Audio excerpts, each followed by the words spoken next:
Rockstar Games is cleaning up its behavior behind the closed doors of its studio. That is good. Unfortunately, cleaning up the act of their game studio is spilling over to the game itself, leaving us a Grand Theft Auto 6 that is much more politically correct, polite, soft, delicate, sensitive, muted, numb, dull, or overall whack in comparison to its predecessors.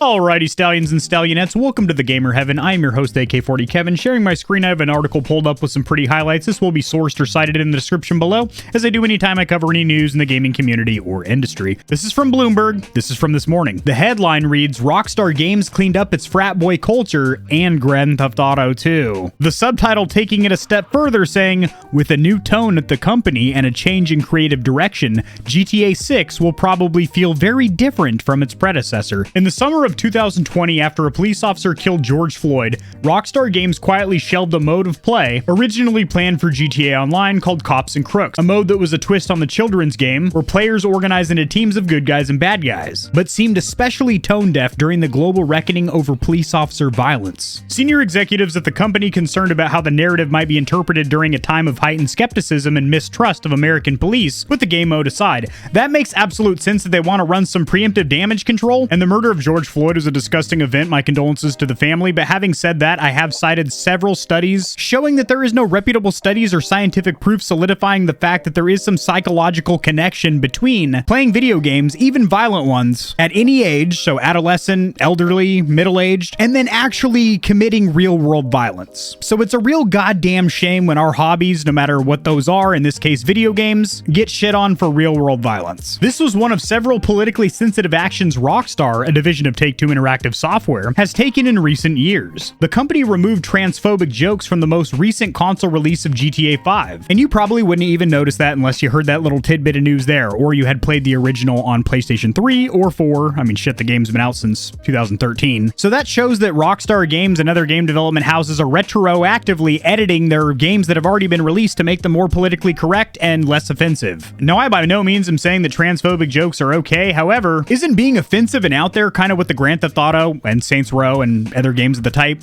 franchise is all about? And I understand what's acceptable in 2022 is not what's acceptable in 2013 when this game dropped, but it is insane to imagine how soft Grand Theft Auto 9 or 10 in about 20 years is going to be. You're going to be running around with Nerf guns and super soakers instead of kablammies, that's for sure. Real firearms in a video game? Digital violence? No sir, not in 2036, I'll tell you we won't. If it sounds like I'm slightly bitter in this video, the nummification of one of my favorite hobbies is a little bit frustrating to me. Alexa, define nummification. Rockstar Games also significantly narrowed its gender pay gap. Well, that's fantastic. I don't care if you're swinging a burrito or tucking a taco. If you're making sour cream for the company, then here's that cilantro and a seasonal bonus. You should be getting paid or financially compensated by the company identically, no matter of your giblets. That's just obvious, or should be. Rockstar's next game, Grand Theft Auto 6, or VI as our Roman brethren call it, will include a playable female protagonist for the first time. The woman, who's Latina, will be part of a pair of leading characters in a story influenced by the bank robbers Bonnie and Clyde. So that story premise actually sounds pretty stimulating to me. A little Bonnie and Clyde action always goes down smooth. But this sentence right here is bad touch though. Developers are also being cautious to not punch down by making jokes about marginalized groups, in contrast to previous games. So no offensive or racy satire, no borderline racist or sexist comedy. So put away that bar of soap because all the jokes in Grand Theft Auto 6 are already going to be nice and clean. Fucking trash. Moves like these once seemed unthinkable for a company whose best-selling franchise is a satirical depiction of America that involves playing gangsters who kill civilians and where women are mostly depicted as sex objects. Grand Theft Auto Online has a massive player base of female gamers, so it does beg to ask the question, is it ladies that are offended by the way they're depicted in Grand Theft Auto, or is it society as a whole, including men? An intriguing take. Let me clarify, I'm editing the video right now and I partially didn't understand the point I was trying to get across, and that is the fact that a lot of the time the group or demographic of people that are offended by something going on are the ones that it isn't happening to. Say for example, it's an old white cis male saying we can't have any African Americans American jokes and we have to have a female protagonist. And that was my main point. Are these changes based on the complaints of the actual demographics that they're based on, or bystanders on the outside looking in trying to make decisions for those groups? Jawfeel. Grand Theft Auto 5 was a parody that threw insults at everything from right-wing radio hosts to liberal politicians. And that's another valid point, is that everyone was getting it equally. You were getting ripped, shredded, and grinded no matter what your demographic, your sexual orientation, your political preference. You ain't safe from Grand Theft Auto, you're getting smashed on. Not in Grand Theft Auto 6, you're perfectly safe. Inside the company, the tone wasn't much different. Rockstar employees described a workplace culture full of drinking, brawling, and excursions to strip clubs. The company was an early symbol of an industry-wide problem of long hours at the office, known as crunch, in which staff were expected to be at their desks many nights and weekends in order to keep a game on schedule. We've covered the topic of crunch in many game development studios on this channel in the past. That strategy was financially successful and turned Grand Theft Auto 5 into the second best-selling game of all time with 165 million copies sold. But it also led to burnout, attrition, and a public controversy in 2018 that prompted hundreds of Rockstar employees to speak out about the difficult work environment. So I do think it is fantastic that Rockstar Games is whipping their studios into shape when it comes to a non-toxic work environment where everyone can be excited to make games, because it's going to give us, the gamer at the receiving end, better titles at launch because people weren't stressed to their absolute wits end during the entire development process because it's constant crunch. Just imagine that. You're a coder or an audio technician or a 3D modeler and your boss kicks in the door and says, "Hey, guess what, buddy? You like cereal?" And you're like, "Yeah, I love cereal." And he's like, "Cool. Here's a fat bowl of Captain Crunch," and basically tells you you're sleeping in the office from now on. Pull up a sleeping bag, a cot by your desk. So I think they're making positive changes behind closed doors, but what I'm not a tremendous fan of is this sway or shift towards very politically correct, muted, soft, non-offensive games that are swinging this whole shift as just being woke or wanting to be all-inclusive. Now, what I like to see for my reality that I have to live in every single day versus the fictitious worlds of movies, TV series, and video games that I like to escape to, I can handle a certain degree of offense, racial humor, uncomfortable sexual moments depicted on my television and computer monitor without it affecting my real-life neurological state to where I want to leave my house and do some crazy shit. And the biggest slap in the tuchus is, like I mentioned, these game development studios are retroactively editing games that we've already been playing to remove violent cutscenes and adult humor and offensive language. I'm all about progressing society and having a woke vibe, but keep my Grand Theft Auto dirt nasty offensive. If you enjoyed the video, liking it helps it to get seen by more gamers. This information will reach and assist them as well, which in turn helps me grow this little channel, which I do greatly appreciate. Subscribe for more content like this. I cover news in the gaming community and industry, tutorials helping you get set up streaming and YouTubing, as well as honest gaming product reviews, keyboards, mice, headsets, controllers, mics, chairs, etc. There are some hefty exclusive discount codes found only in the description of my videos and only for the audience here at Gamer Heaven. Check out Into the AM for some of the sickest looking and most comfortable cloth to ever grace my gaming giblets. If you don't want to be scorching your corneas with harmful blue light, check out Gamer Advantage, the only blue light glasses on the market that look sexy and actually work. If you're looking for a custom controller that'll blow the competition's tits back, AIM definitively has the best bang for buck or price to performance when it comes to Xbox, PlayStation, and Switch controllers. Nope, they don't do Switch, but they do gaming mice. I said doo-doo. I have links to all my other platforms and socials in the description below. If you need a quick laugh or blast of gamer adrenaline, check my short form videos out at TikTok. To get in touch with myself and the Stallions and Stallionettes of Gamer Heaven, join the community Discord, and check me out at twitch.tv where I go live every other leap year on a blue moon if it falls into an odd calendar number and my pH balance is on point. Just kidding. Starting June, I'm going to be live streaming a lot. Thanks for watching. This has been AK40 Kevin hosting Gamer Heaven, and I'll see you tomorrow because I upload daily. All the time. 60% of the time. Sometimes.